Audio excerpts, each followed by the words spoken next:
된 계엄군이 본관 유리창을 깨고 진입했을 당시 추경호 전 국민의힘 원내대표는 바로 그 옆방에 있었던 것으로 조사됐습니다. 특검은 계엄군의 투입을 잘 알고도 계엄을 막으려고 어떠한 행동도 하지 않았다고 판단했습니다. 양정진 기자입니다. 계엄 선포와 함께 국회에 투입된 계엄군은 오전 0시 30분쯤 국민의힘 정책위의장실 유리창을 깨고 본관에 진입했습니다. 특검 수사 결과 정책위의장실 바로 옆방에 추경호 당시 국민의힘 원내대표가 있었던 것으로 파악됐습니다. JTBC가 확인한 공소장에는 707 특수임무단 병력이 군홧발 소리를 내며 본회의장 쪽으로 몰려갔다고 적혀 있습니다. 특검은 추 전 원내대표가 군홧발 소리와 국회 사무처 직원들과 당직자들의 저항 행위 등을 통해 당시 상황을 충분히 알고 있었다고 판단했습니다.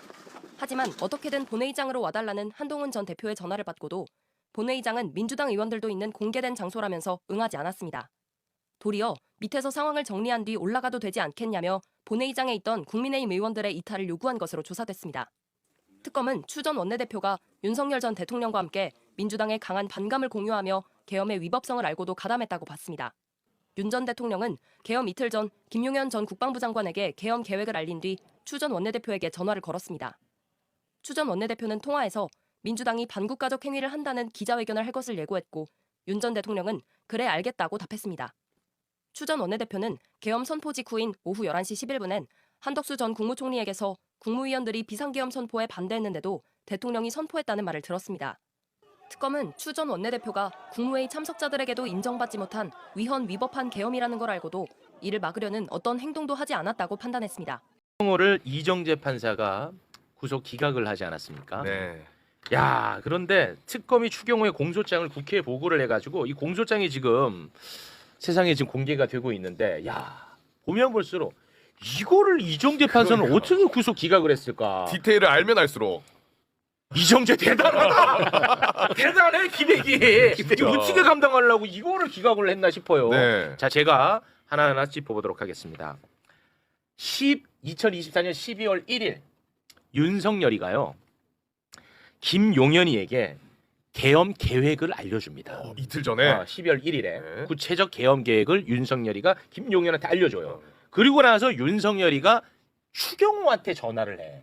알려주고 바로 전화합니다. 네. 그 전화 내용이 공소장에 적혀 있거든요. 소개 부탁드립니다. 자, 제가 오늘 민주당이 반국가적 행위를 한다는 기자회견을 할 겁니다. 라고 추경호가 윤석열한테 얘기를 합니다. 와. 자, 그러니까 윤석열이 그래, 알겠다. 이렇게 이제 저렇게 얘기를 했죠. 끝내죠. 네. 자, 그러면 실제 추경호가 기자회견을 했을까? 실제 기자회견을 합니다. 이 기자회견은 제가 볼 때는 계엄의 정당성을 미리 확보해주는 기자회견으로 느껴집니다. 보겠습니다.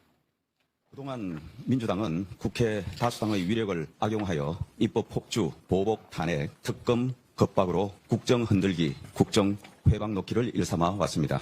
본인들 입맛에 맞는 수사, 감사 결과가 나오지 않았다고 해서 분풀이식 탄핵 카드를 쓰는 것은 국가기구에 대한 명백한 입법 테러입니다.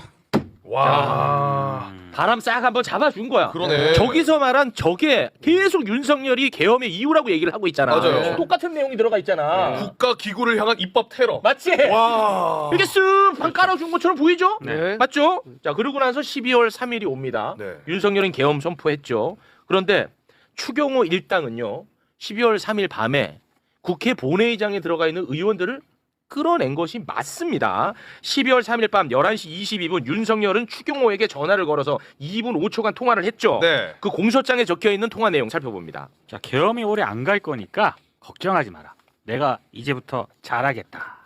이렇게 얘기를 했어. 윤석열이. 추경호가 여기에 대해서 뭐 반발하거나 반대하거나 그러지 않았어. 그렇죠. 네. 그러니까 이게 지시가 내려졌고 추경호는 거기에 따른 것으로 보이는 거예요.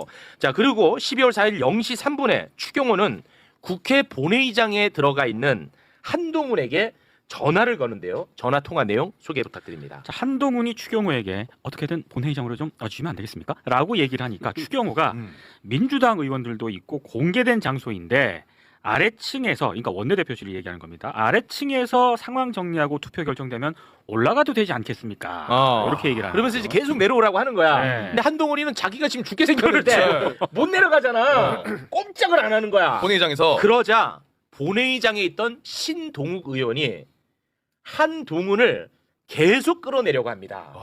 대화 내용 소개 부탁드립니다. 자, 2차례에 걸쳐서 한동훈에게 연락을 하는데요. 아니 대화를 하는 거예요. 대화를 본회의장 하죠. 이탈을 그렇죠. 계속 요구하면서 그러니까 직접 그렇죠. 자, 우리 당이 하나의 행동을 해야 한다. 의견을 모아서 입장을 정리해야 한다. 이게 무슨 얘기냐? 내려가자. 그렇습니다. 이렇게 지금 계속 얘기를 하는 거예요. 그렇습니다. 그래서 이런 일련의 과정 결과 국민의힘 소속 국회의원 4명이 이탈을 해서 표결에 참석하지 않습니다. 그렇죠. 4명 끌어내는데 성공한 거예요. 맞습니다. 그렇죠. 물론 다른 사람들은 아예 진입 못하게 했던 거고 그렇죠. 장소를 옮겨서 끌어낸 건 4명이 맞는 거야. 네. 근데 또 처음 한 사실이 있는데요.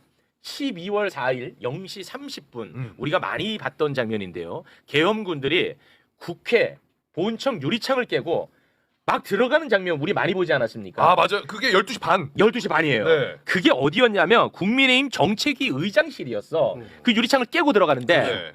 그 장면을 일단 잠깐 좀 보겠습니다. 아 시끌벅적하고 난리도 아니네. 예.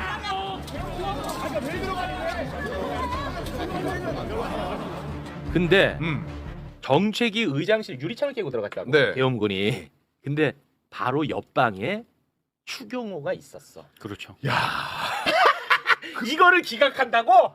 근데 이 난리통을 그러면 당연히 알 수밖에 없는 당연히 건 알 수밖에 심지어 없지. 그 군인 들어온다라는 것도 그렇습니다. 군합발 소리가 다 들렸다는 거예요. 근데 이게 상식적으로 와. 자기가 옆방에 있는데 정책위 의장실 유리창을 깨고 들어오면 예. 본능적으로 만약에 이게 계엄 상황이라는 걸 알았으면은 안전을 위해서 저 같으면 무조건 본회의장으로 뛰어 들어갈 거거든요. 그렇습니다. 의원들이 거기 있으니까. 네. 근데 추경호 원내대표는 방에 있었어. 방에 계속 있었어요. 그 되게 중요한 포인트야. 네. 추경호는 이 계엄군이 나는 해치지 않는다는 맞습니다. 믿음이 있는 거예요. 그렇죠. 같은 편. 네.